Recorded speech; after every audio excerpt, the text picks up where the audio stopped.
Masing-masing agama itu mendapatkan percikan kebenaran dari ultimate itu, the real tadi. Nah, yang dalam bahasa agama disebut sebagai Tuhan. Tuhan. Nah, karena itu kalau kamu hanya dapat percikan kebenaran saja, kamu jangan menganggap bahwa kamu paling benar. Nah, akhirnya itu berimplikasi pada konsep keselamatan, di mana pada akhirnya ya sebenarnya keselamatan itu sepanjang kamu bisa menjalani agamamu dengan baik, taat, maka kamu bisa diselamatkan. Jadi sebenarnya akhirnya itu bermuara pada semua agama sama saja. Nah, kalau semua agama sama saja artinya kan nggak masalah saya mau jadi mualaf kayak ya, apalagi kalau ada pemicunya ya kan. Sudah punya pacar agama lain ya sekalian lah ya kan. Toh tidak berdosa amat juga kan. Toh hanya dapat percikan kebenaran. Gitu. Ya itu kan makanya wajar toh. Kalau semua agama sama saja, kenapa Bapak nggak masuk Islam? Nah, logis kan? Ya kalau memang semua agama sama saja, lebih saya cari yang aman kan. Dan dalam Indonesia yang aman adalah Islam. Ya Islam, betul. Nah, percaya itu ya ada kebangkitan orang mati. Kamu tidak percaya ada kebangkitan orang mati, tidak mungkin gitu loh sama-sama benar kan? Betul. Kalau saya benar, kamu pasti salah. Kamu tidak mungkin sumbernya sama kan, Pak? Jadi percikan kebenaran itu pasti salah. Iya. Klaim-klaim pertentangan, nggak bisa. Belum lagi kalau kita bicarakan tentang konsepnya, konsep Allahnya seperti apa, konsep surganya seperti apa, konsep nerakanya seperti apa, konsep dosanya, konsep keselamatannya seperti apa. Makanya sebagai orang Kristen kita harus percaya bahwa iman kita tuh unik, ya. Dan bukan hanya unik, kalau unik ya semua bisa unik, tapi dia punya kelebihan daripada semua sistem agama yang lain.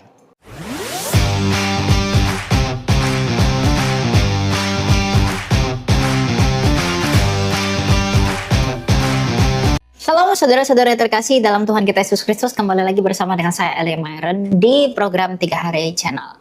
Nah, saat ini kita akan bahas satu topik yang mungkin adalah jawaban bagi secara khusus nih generasi muda Kristen. Di tengah banyaknya pluralisme agama, di tengah banyaknya teologi abu-abu, di tengah banyaknya orang yang merendahkan Kristus, di tengah banyaknya orang-orang yang mengatakan semua agama sama saja, hari ini kita akan belajar apa yang membuat kekristenan. Dalam hal ini juga secara tidak langsung kita mau berbicara apa yang membuat Yesus Kristus itu berbeda dengan iman-iman lain. Apa yang membuat kekristenan itu berbeda dengan agama lain. Nah, untuk membahas ini saya tidak sendirian. Saya bersama dengan Bapak apologis senior kita, yaitu Bapak Pendeta Ezra Alfred Soruh. Selamat siang Pak Ezra. Oke, selamat siang Elia. Shalom, salam sejahtera buat semua follower channel 3 Hari Channel. Tuhan berkati saudara semua. Ya, Tuhan berkati kembali. Terima kasih Pak Ezra. Bagaimana nih Pak Ezra? Bagaimana pendapat Bapak di tengah banyaknya anak muda yang bilang bahwa di luar Yesus tuh nggak apa-apa, yang penting kita berbuat baik, yang penting kita percaya Tuhan, apapun agama kita akan diselamatkan. Nah, dari pernyataan ini, apa yang membuat Pak Ezra itu yakin bahwa kekristenan itu berbeda dengan agama lain? Ya, jadi tadi menyinggung satu hal penting tentang pluralisme agama. Memang itu muncul beberapa dekade terakhir mengemuka, bahkan di dalam sekolah-sekolah teologi maupun juga buku-buku terbitan lembaga-lembaga Kristen. Sebenarnya pemicu dari hal itu adalah keresahan terhadap banyak terjadi konflik antar agama. Nah, karena konflik agama terlalu banyak, maka mau dicari solusinya. Nah, maka para tokoh ini mengusulkan solusinya untuk menghadapi konflik antar agama adalah dengan menjalin dialog antar agama. Nah, begitu mereka menggerakkan dialog antar agama, ada kendala serius di sana, yaitu mereka berhadapan dengan klaim eksklusif dari masing-masing agama yang ternyata bertentangan. Nah, maka kalau masing-masing mempunyai klaim eksklusif, maka untuk mencapai dialog yang diharapkan win-win solution itu tidak bisa terjadi. Tidak bisa. Maka mereka bergerak lebih jauh pada kalau begitu kita harus membuang dulu klaim-klaim eksklusif dari masing-masing agama, baru bisa.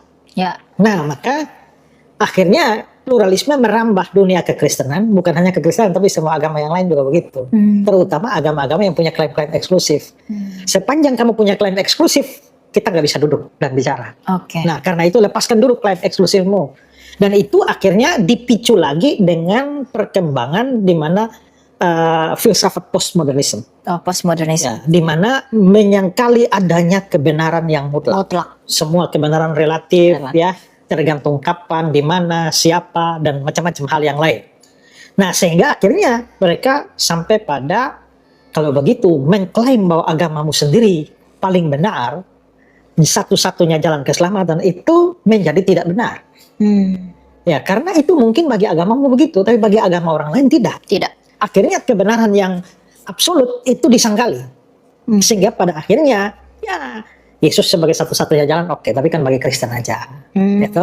Yang lain-lain kan punya sendiri-sendiri. Ya. Jadi kita akhirnya kalau bicara secara global, nah misalnya di dalam teorinya John Hick, dia menyebut ada satu pribadi yang namanya the ultimate being, ya dia ala apa ya, Copernicus.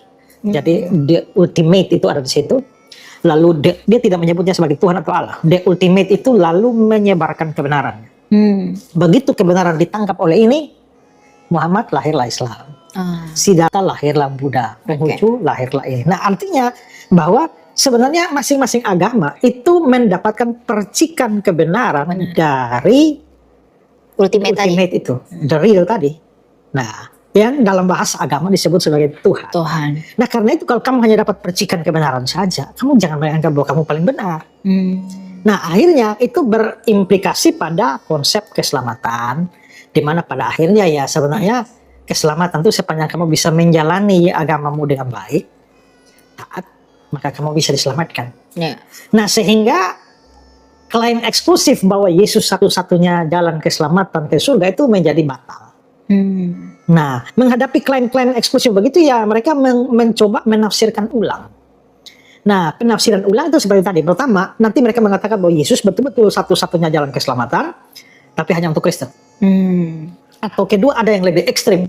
Mereka mempersoalkan originalitas dari teks-teks Alkitab. Ya, misalnya menganggap bahwa Yohanes 14 ayat 6 itu bukan Yesus yang mengucapkannya, tapi Injil Yohanes lah yang menaruh itu di mulut Yesus. Nah, gitu. Nah, jadi sebenarnya akhirnya itu bermuara pada semua agama sama saja. Ya, kalau semua agama sama saja artinya kan nggak masalah saya mau jadi mualaf kayak ya, apalagi kalau ada pemicunya ya kan. Sudah punya pacar agama lain ya sekalian lah ya kan. Toh tidak berdosa amat juga kan. Toh hanya dapat percikan kebenaran. Gitu. Ya itu kan makanya wajar toh. Kalau semua agama sama saja, kenapa Bapak nggak masuk Islam? Nah, logis kan? Ya kalau memang semua agama sama saja, lebih saya cari yang aman kan. Dan dalam Indonesia yang aman adalah Islam. Islam betul. Nah, tapi itu ya itulah pengaruh paham pluralisme ya. Nah, sekarang kita pikir itu klaim itu tidak mungkin benar. Ya, semua agama sama. Masalahnya adalah klaim dari agama-agama itu bertentangan. Dan hukum kontradiksi tidak bisa menerima bahwa ya hal yang bertentangan lahir dari kebenaran ya dalam ya, misalnya ya kalau saya percaya ada kebangkitan orang mati, kamu tidak percaya ada kebangkitan orang mati, tidak mungkin kita dua sama-sama benar kan? Betul. Kalau saya benar, kamu pasti salah. Kamu benar, tidak mungkin sumbernya sama kan Pak? Jadi percikan kebenaran itu pasti salah. Klaim-klaim pertentangan nggak bisa. Belum lagi kalau kita bicarakan tentang konsepnya, konsep Allahnya seperti apa, konsep surganya seperti apa, konsep nerakanya seperti apa, konsep dosanya, konsep keselamatannya seperti apa. Nah itu maka itu tidak memungkinkan untuk menganggap bahwa semua itu agama itu sama saja. Nah makanya sebagai orang Kristen kita harus percaya bahwa iman kita tuh unik, ya. Dan bukan hanya unik. Kalau unik ya semua bisa unik, tapi dia punya kelebihan daripada semua sistem agama yang lain. Kita punya banyak keunikan. Mungkin misalnya kita punya keunikan dalam konsep Allah. Agama di dunia ini percaya ada Allah atau tidak percaya ada Allah. Maka manusia dibagi dua, teis atau ateis. Sementara yang teis itu masih bagi dua lagi, politeis atau monoteis. Percaya banyak Allah atau satu Allah. Lalu kalau kita tentang yang monoteis, maka monoteis lagi masih bagi dua lagi. Monoteis yang mutlak, satu Allah, satu pribadi, atau monoteis trinitarian.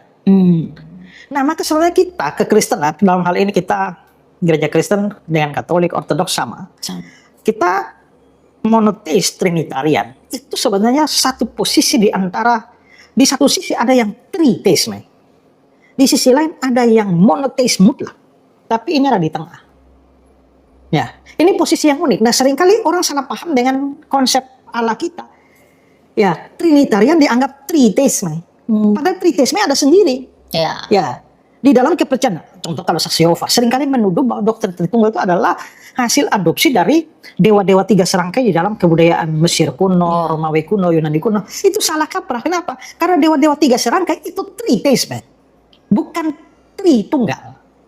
Sementara yang lain seperti Islam misalnya itu monoteisme mutlak. Nah, uniknya kita ini ada di sini. Nah, karena itu kalau ada tuduhan dari sebelah bahwa kita ini triteisme, ya itu tuduhan yang salah alamat dong. Kita kan juga menyangkali triteisme. Berikut adalah kita punya keunikan tuh dari tokoh utama di dalam agama kita itu Yesus Kristus. Ya. Itu unik sekali. Number one, tidak ada orang di dalam pernah lahir di kolong langit ini yang namanya dinubuatkan di dalam kitab-kitab sebelumnya. Ribuan tahun ya Pak. Ribuan tahun. Kira-kira ada 400 nubuatan tentang Yesus. Ya, mayoritas sudah digenapi, beberapa belum karena berkaitan dengan masa yang akan datang. Kedatangan. Lahir di mana sudah dinubuatkan, penderitaannya sudah dinubuatkan, matinya dinubuatkan, bangkitnya dinubuatkan, bahkan hal yang remeh pun masuk Yerusalem naik keledai juga dinubuatkan, tangan kakinya dipatu dinubuatkan. Tidak ada tokoh manapun yang dinubuatkan seperti ini. Anggur asam aja dinubuatkan gitu ya Pak. Ya. Bahkan ada orang bilang begini, Pak, jangan-jangan Yesus itu sudah baca nubuatan perjanjian lama, ya.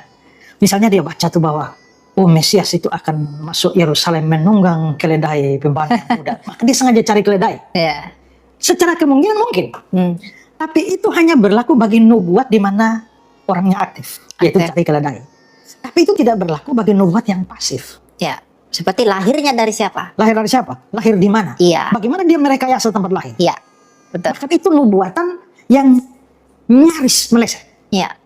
Karena nubuatnya di Betlehem, Yusuf dan Maria tinggalnya di Nazaret. Nazaret. Kalau tidak ada aral melintang, Yesus akan lahir di Nazaret. Ya. Tapi tiba-tiba ada perintah Kaisar Agustus. Masih dengan sudut pandang manusia, tapi tidak meleset.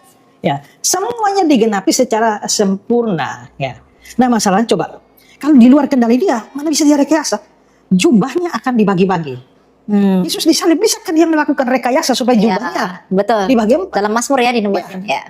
Dia disalibkan di antara pemberontak-pemberontak. Bisakah mereka memilih, ya. memilih supaya ada begitu? Ya. Kalau boleh memilih, jangan di antara dua penjahat lah.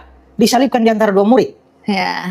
Dan dua murid yang paling kuat untuk jadi calon itu satu Petrus. Karena dia mau mati bersama. Satu Thomas. Karena dia marilah kita pergi itu mati dengan dia. Tapi nggak jadi. Waktu mayat-mayat harus diturunkan kan? Ya. Penjahat-penjahat itu dibawa, masih hidup lalu dibawa palu hantam di tulang ini. Karena itu untuk bernapas. Tapi kepada Yesus tidak. Ya. Tulangnya tidak mati, dipatahkan. supaya genaplah tulangnya tidak dipatah. Bisakah dia merekayasa supaya tulangnya tidak dipatahkan? Sedangkan yang lain dipatahkan ya Pak. Itu bergantung orang lain. Ya, ya. Jadi tidak bisa. Jadi itu satu-satunya orang yang jalan hidup jadi domba Tante Yesus. Nggak ada nabi manapun. Ya. Sampai termasuk Nabi sebelah juga. Ya. Saking nggak adanya mereka berusaha mencari ada-adakan dalam dari Alkitab ya. Ya. Yang berikut coba dilahirkan secara ajaib. Ya. Ini unik. Sebelum dia dan setelah dia, nggak ada orang manusia dilahirkan dari seorang perawan, nggak ada. Ya, ada dongeng-dongeng. Tapi kalau ditelusuri dengan lebih jelas, maka itu pun tetap berbeda. Ya, ketiga, dia nggak berdosa. Bahkan dia tantang orang. Siapa buktikan aku berdosa? Ya. Dua orang loh itu menyatakan tidak berdosa ya. Yahudi sama Roma. Ya, bahkan musuh-musuhnya kayak seperti Yudas bilang aku telah bersalah pada darah orang tak berdosa. Pilatus tidak menemukan kesalahan istri Pilatus. Bahkan sebenarnya toh setan saja ngakui. Ya. Aku tahu siapa engkau yang kudus dari Allah. Ya. Setan saja mengakui. Makanya kalau sampai ada orang anggap Yesus berdosa, menurut saya dia lebih setan dari setan. Ya. Setan aja mengakui kok ya. Ya. Okay. Pengajarannya berpusat pada diri sendiri. Semua nabi lain berbicara tentang orang lain, pihak lain, dalam hal ini Tuhan atau Allah. Tapi Yesus itu bukan hanya bicara tentang Tuhan Allah, tapi dia percayalah kepada Allah, percayalah juga kepada Tuhan. Aku berkata kepadamu. Kalau nabi Ego, lain ya. berfirmanlah Allah. Gitu. Dia ego ini, Iya. ego ini, dan ego ini ya, sebelum Abraham jadi ego ini. Aku Ego ada. ini itu adalah bentuk Yunani dari Ibrani Asyal Akulah aku. Akulah aku. Ya. Yang itu adalah sama Yahweh. Iya. Orang Yahudi yang dengar itu ngerti.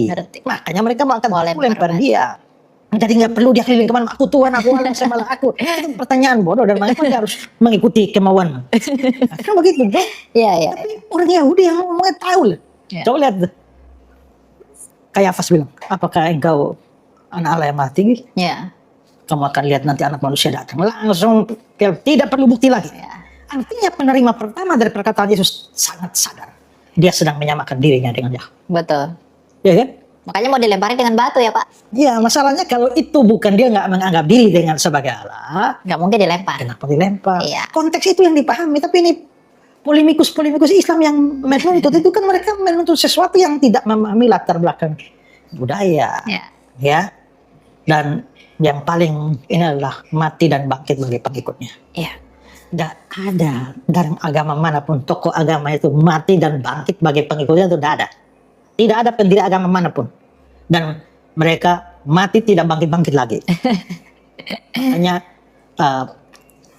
Profesor Childress di dalam Countdown, dia memberikan daftar. Makam Buddha berisi. Ya. Makam Konghucu berisi. Makam Muhammad berisi. Makam ini berisi. Makam dekat daftar terakhir. Makam Yesus kosong. Kosong. Ya. Lalu Stephen Tong pernah khotbah. Kuburan pendiri agama lain berisi, maka hati umatnya kosong. Tapi kuburan Kristus kosong, makanya hati umatnya berisi. Oh, haleluya. Puji Tuhan ya. Itu unik ya. Itu kalau kita baru bicara tentang Kristus ya. Yesus Kristus. Ya. Dan apakah dia memang tidak pernah mengklaim diri sebagai Tuhan dan Allah? Saya katakan tadi, dia pasti mengklaimnya, tapi dengan cara Yang berhikmat. dan bahasa yang dipahami oleh orang-orang sejamannya. Ya. Salah satunya itu adalah dengan menyebut dirinya anak Allah. Coba baca Yohanes 5:18. Yohanes 5 ayat yang ke-18.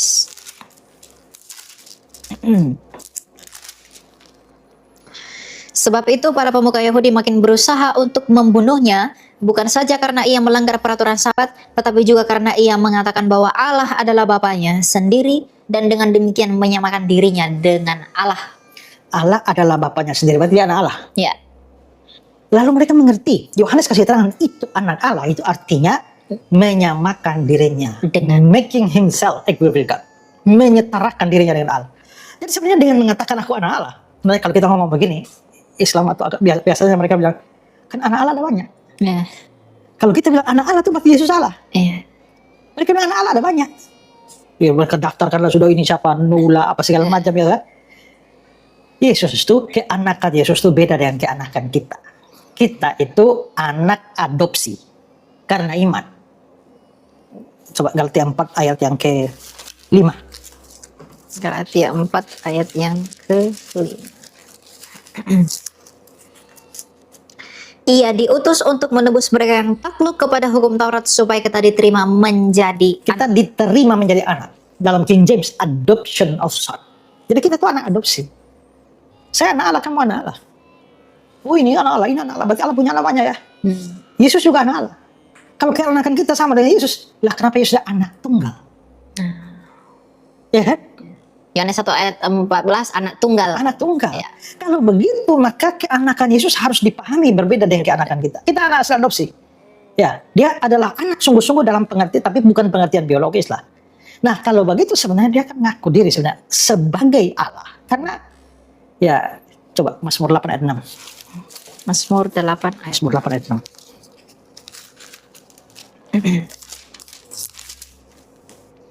Namun engkau telah membuatnya hampir sama seperti Allah dan telah memahkotainya dengan kemuliaan. Mulai dari ayat 5. Ayat 5. Apakah manusia sehingga engkau mengingatnya? Apakah anak manusia sehingga engkau mengindahkannya? Oke, tadi itu Mazmur ditulis dalam namanya Hebrew parallelism. Paralelisme Ibrani. Paralelisme Ibrani.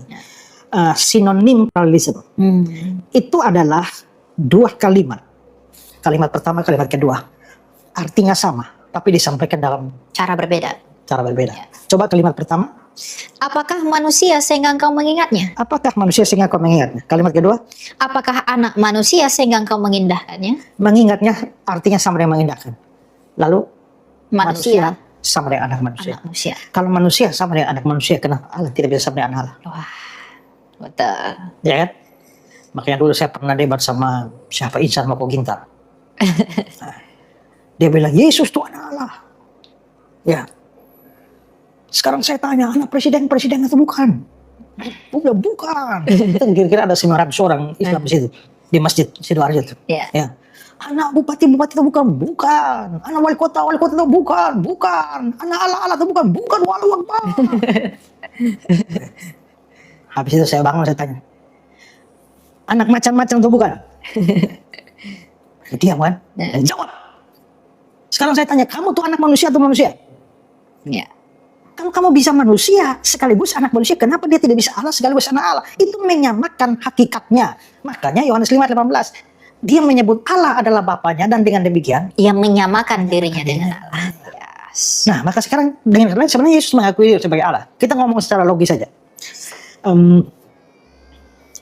C.S. Lewis, seorang apologet Kristen masa lalu, dia bilang begini, kalau Yesus mengaku diri sebagai Allah atau anak Allah, ada dua kemungkinan.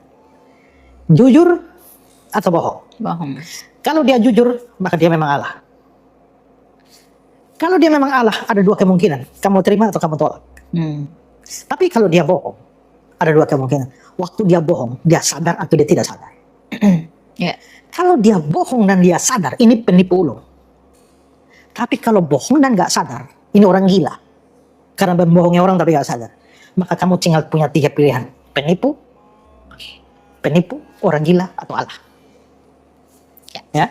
Nah, maka George McDowell, salah seorang apologet Kristen juga berkata, kalau dia memang Allah, pilihan dua. Kamu percaya atau tidak percaya. Ya. Nah, itu dan dia mati bangkit. Banyak juga yang mati dan bangkit ya. Lazarus juga mati bangkit, tapi mati lagi kan. Tapi ini Yesus satu-satunya mati, bangkit dan hidup selama-lamanya. Dan itu keunikan. Ya. Kamu tidak akan menemukan tokoh agama manapun juga dalam dunia ini. Semua tokoh agama mati dan kuburannya bisa dicari, tapi sekarang hanya Yesus yang enggak. Walaupun ada penemuan makam Talpiot yang osorium peti mati yang dianggap bahwa itu penemuan kubur Yesus, tapi itu sudah dibantah dan sudah dibuktikan keliru dalam sejarah. Nah, itu baru Yesus ya. Itu belum ngomong konsep Keselamatan. Ya. Jadi ini yang menjadi paling penting nih Pak, Ya. keselamatan ini. Konsep keselamatan dalam Kristen itu sebenarnya kita bisa lihat beberapa. Pertama, yang membedakan Kristen dengan semua agama di dunia itu adalah konsep Allah mencari manusia.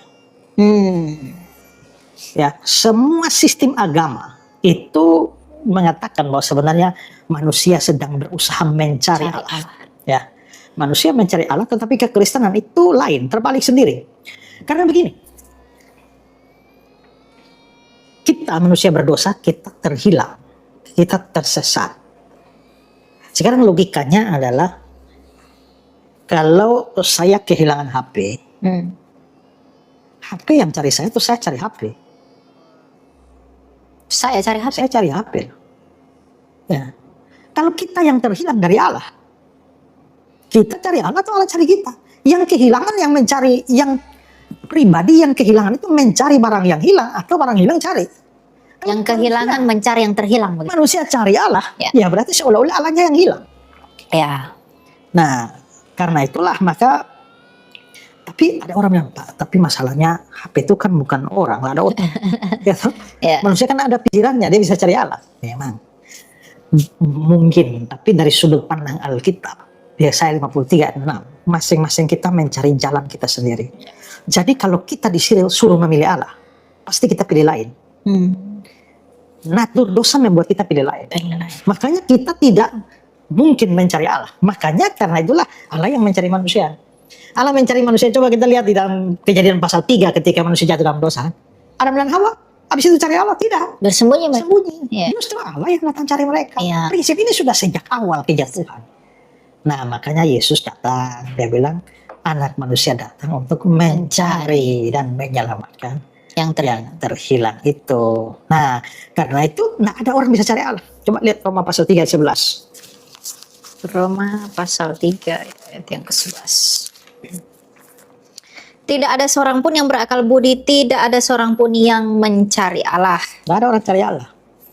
Lupa. Terus orang sembahyang-sembahyang di kuil-kuil apa segala macam itu mereka cari apa? Ya kan? Ya mungkin mereka cari perlindungannya Allah, cari berkatnya Allah, cari keuntungan dari Allah, atau bahkan mungkin mencari yang lain yang bukan Allah yang sejati. Ya. Ya. Jadi nggak ada orang. Nah sekarang pertanyaannya begini, manusia cari Allah mungkin nggak? Nggak mungkin. Kalau Allah cari manusia, mungkinkah tidak ketemu? Nggak mungkin.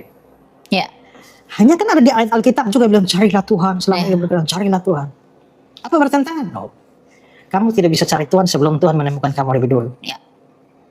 Kalau Tuhan sudah bekerja dalam kamu, dia dalam tanda petik bekerja di dalam hatimu, menimbulkan kerinduan itu, baru kamu bisa cari. Baru kamu bisa cari. Jadi kalau kamu bisa sampai punya kerinduan cari Allah, itu artinya Allah sudah menemukan kamu dan mencari. Ya. Nah, sekarang semua agama yang lain sedang berusaha cari Allah. Sementara mereka nggak ngerti Allah yang benar yang mana. Jadi kebanyakan nyari-nyari malah salah.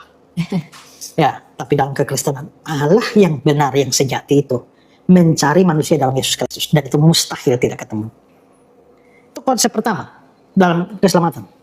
Yang kedua, yang nggak ada di dalam agama lain itu konsep penebusan. Paling-paling dalam agama Yahudi tapi dalam bentuk bayangan. Ya. Ya, menebus itu artinya membayar sesuatu untuk mendapat kembali. Kalau kamu nggak punya uang, bawa jam tanganmu gadek, habiskan kamu harus bayar untuk dapat kembali kan? Itu namanya menebus. Menebus.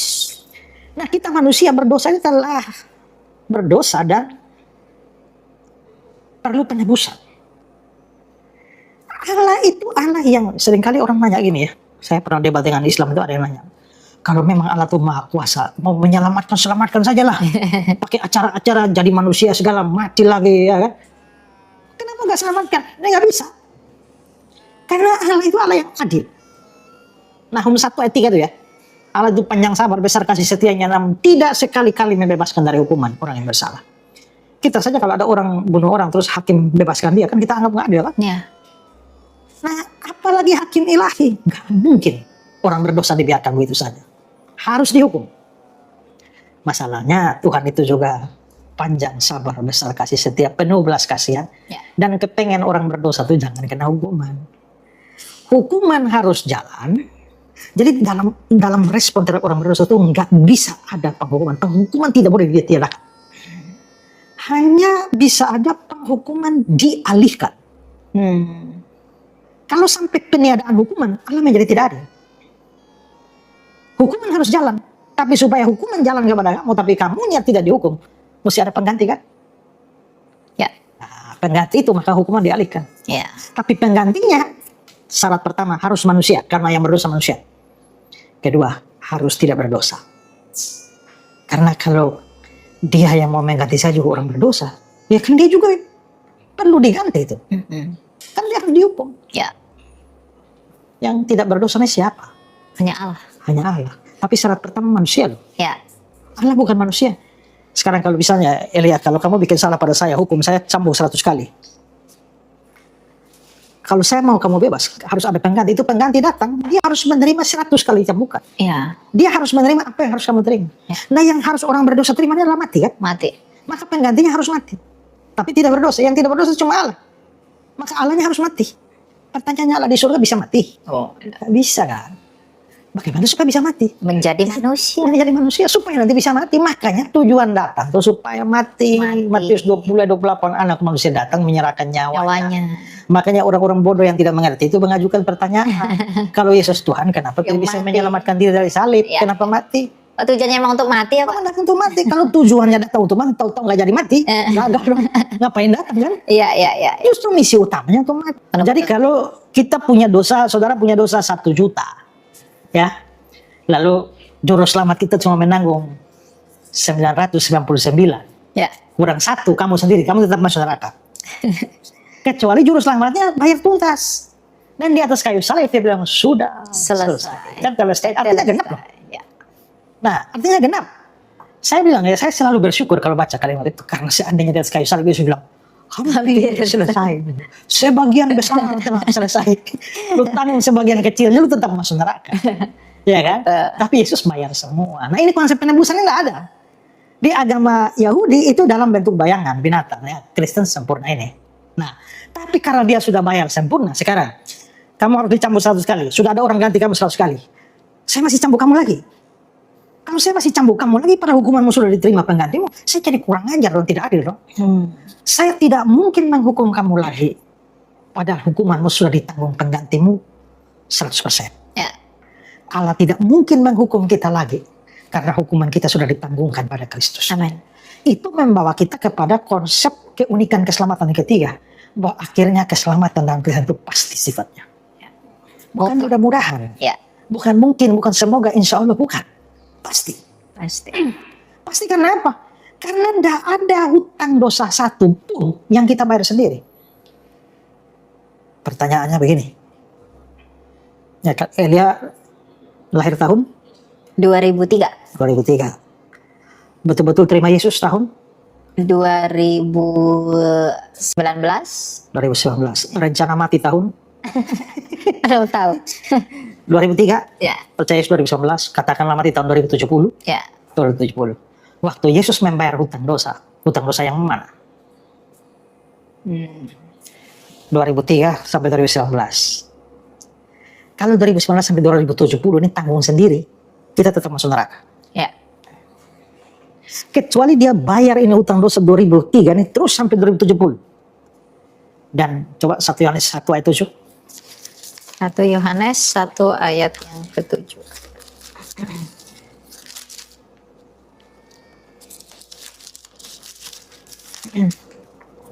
Jika kita hidup di dalam terang sama seperti Dia yang ada di dalam terang, kita mempunyai persekutuan seorang dengan yang lain, dan darah Yesus anaknya itu menyucikan kita dari segala dosa. Berapa banyak dosa? Segala dosa. Segala.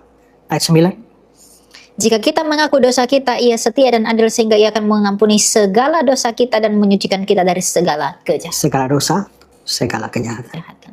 Apa yang dimaksudkan dengan segala? Seluruhnya. Seluruhnya. Termasuk dosa besok. Ya. Ya. Ada ayat lain yang menunjukkan bahwa dosa besok kita pun sudah ditebus. Itu pasal 2, 1 Yohanes 2 ayat 1 dan 2. Anak-anakku, hal ini kutuliskan kepadamu supaya kamu jangan berbuat dosa. Namun jika seorang berbuat dosa, Oke. Jangan berdosa ya. Jika seorang berbuat dosa, artinya dosanya belum terjadi dong. ya, Baru jika. Tapi kalau itu terjadi, kita mempunyai seorang pengantara kepada Bapa, yaitu Yesus Kristus yang adil. Dialah pendamaian untuk segala dosa kita, dan bukan untuk dosa kita saja, tetapi juga untuk dosa seluruh. segala. Berarti pada waktu saya ditebus bukan hanya dosa masa lalu dan masa sekarang, tapi termasuk dosa masa akan datang. Ini ajaran yang bagus, tapi seringkali setan menyalahartikan. Kalau sudah bayar besok kan sayang kalau nggak digunakan. Iya. Mari kita berdosa. Nah itu tandanya kamu belum percaya. Belum percaya. Betul. Ya kan? Kamu akan masuk neraka dengan itu. Ya. Mempermainkan kasih Allah. Betul. Tapi kalau kamu adalah anak Tuhan dan diberikan roh yang taat, kamu punya kerinduan untuk taat Tuhan. Tapi kamu bisa jatuh. Tapi waktu kamu jatuh, ingat ayat ini. Kristus pendamaian itu segala dosa kita. Kalau begitu, tidak ada lagi satu dosa pun yang mana kita harus dihukum. Coba lihat Roma 8 ayat 1. Roma 8 ayat 1.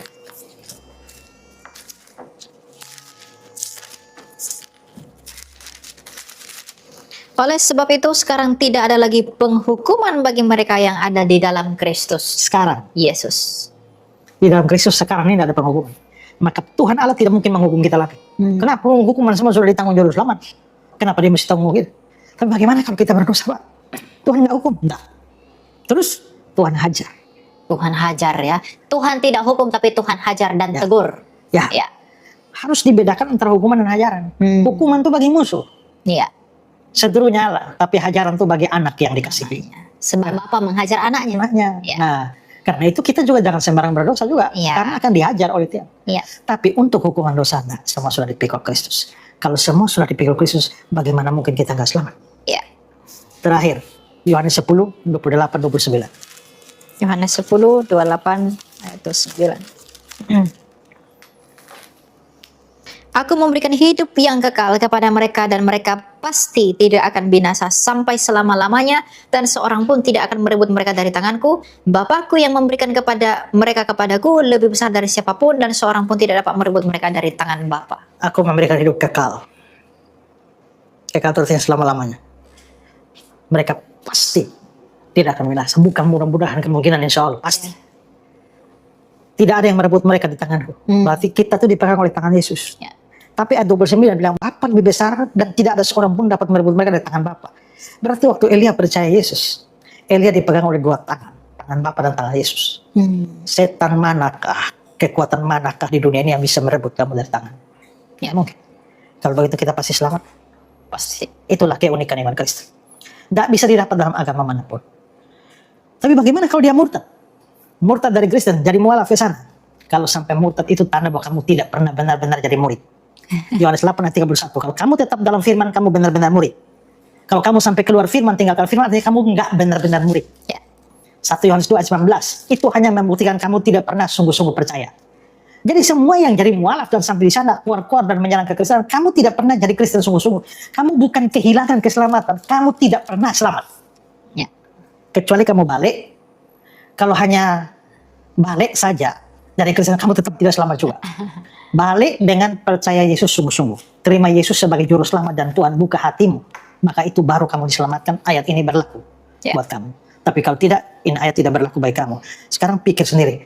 Mau yang mungkin atau yang pasti-pasti saja lah. Maka orang cerdas pasti pilih yang pasti. Pasti-pasti ya? aja. Karena itu yang sudah jadi mualaf, kalau dengar ini dan sadar kembali, balik. Ya, nanti hubungi Elia saja. Biar dibaptis oleh Elia. Oke, baik teman-teman. Jadi memang iman kekristenan itu begitu unik. Tadi sepanjang penjabaran Pak Esra ya. Mengapa kekristenan menjadi unik? Karena tokoh sentral dalam kekristenan itu unik, yaitu Yesus Kristus itu sendiri. Jadi memang yang mengatakan di luar Yesus ada keselamatan, bahwa di luar Yesus juga kita bisa memperoleh hidup, itu nggak mungkin bisa diperoleh. Karena tak seorang pun yang ada dan yang melakukan seperti yang Tuhan kita Yesus Kristus lakukan. Jadi tetap setia dalam iman. Buat yang udah mualaf lalu murtad meninggalkan kekristenan, seperti saran Pak Esra